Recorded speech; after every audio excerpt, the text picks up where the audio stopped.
Ito ang aking pangako, pag-ibig na di maglalaho. To be patient, to be kind and to be true, to love and to be loved by you. Ay, yura, Don Bell, kinukulit sa issue ng maton.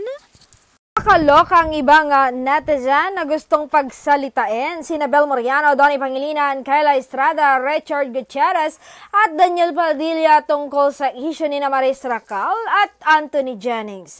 Nakatrabaho nga kasi ng Maton Love Team ang nasabing big star sina Donnie, Kayla at Bella ay nakasama ang dalawa sa una nilang teleseryeng Can't Buy Me Love.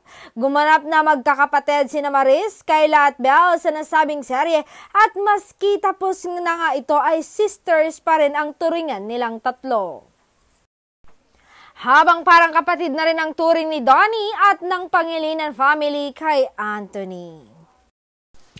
Sina Richard at Daniel Padilla ay kasama ngayon ng maton sa teleseryeng Incognito. Dahil nga sa naging magkakaibigan ng mga naman sila, ay kay ganun na lang makadiman ang ilang netizens. May iba na naghahanap ng suporta kina Belle at Kayla para kay Maris. Yung iba naman daw ay dapat na pagsabihan ni Donnie si Anthony, pero knowing naman sina Richard, Daniel, Donnie, Belle at Kayla, hindi sila mahilig makisawsaw sa mga issue.